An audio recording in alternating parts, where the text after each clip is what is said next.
This is Optimal Work Daily. Killing My Baby, Why I Shut Down My Longest Running Business, Part 2 by Nick Loper of SideHustleNation.com. One final attempt.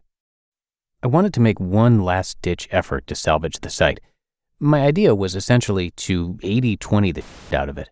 Of the 500,000 products, only a handful of brands ever made any sales. Of the 40-plus stores, the top 15 accounted for more than 98% of revenue. In other words, we were churning through a ton of data on a daily basis, eating up a ton of processing power and bandwidth on products that were not adding to the bottom line.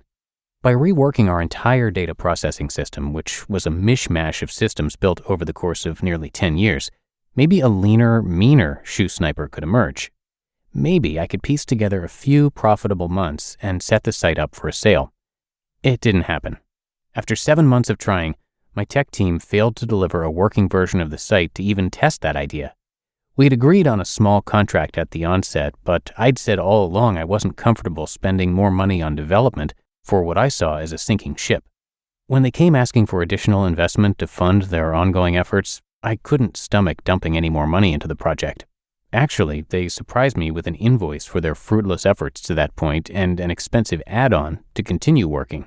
No, that's not what we agreed on.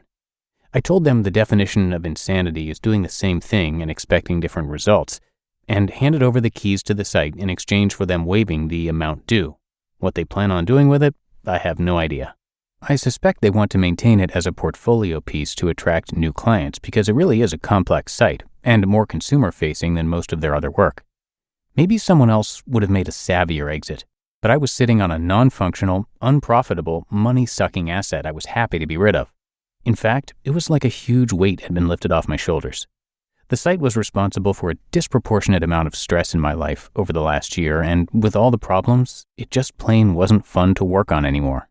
Sure, I was sad to see it end this way after so many years, but I learned so many priceless lessons in running the business, it was a fair exit in my mind. Why not invest in SEO or other traffic sources? SEO for comparison shopping sites is difficult, especially given Google Shopping's entry into the game. There's not much unique content on any of the pages, and it can be tough to build links for product pages that are constantly going in and out of stock.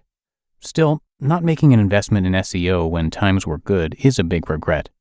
Maybe if I'd diverted some of the profits from the paid traffic into building an organic presence, I would have been able to keep the business alive. Why not pivot?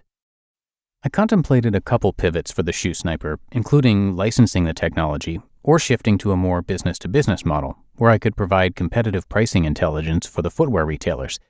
On the technology licensing, the idea was to sell a comparison shopping site's software as a service to other aspiring affiliates.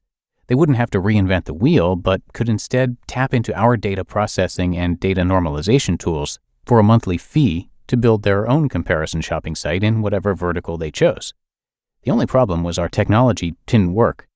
It was unstable and constantly had errors, with wide swaths of the database getting deleted without warning.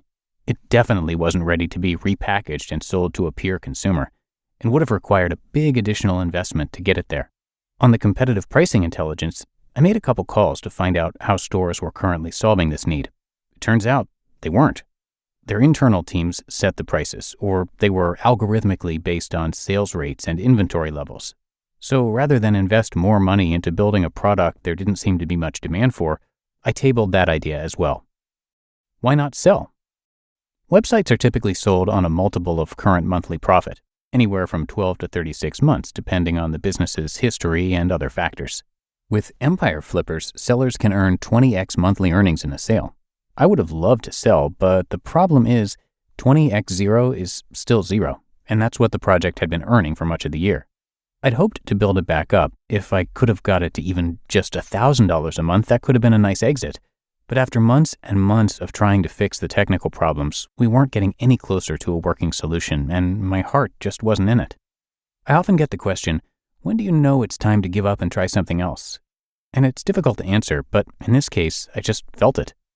During previous challenging times, I had to make it work. It was my only income source. I was tied to it just like I could have been tied to a job. This time, I was sufficiently diversified that it was okay to let it go. It still stings and was an emotional loss to walk away from my longest-running business, but I've got enough other projects going on to pay the bills and keep me busy. And the good news is, they're more fun to work on too.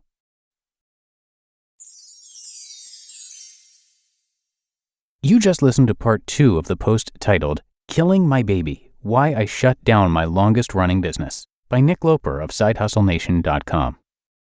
And thanks again to Nick. He is also the host of the podcast, The Side Hustle Show. It is for part-time entrepreneurs who are looking for actionable tips to start or improve their businesses. And it is really a great podcast and usually in the top charts of business in Apple Podcasts. So it's definitely worth checking out. And of course, the blog is terrific too. But I think that does it for today. Thanks so much for being here and for clicking subscribe in whatever podcast app you're using. Have a great rest of your day, and I'll see you back here tomorrow, where your optimal life awaits.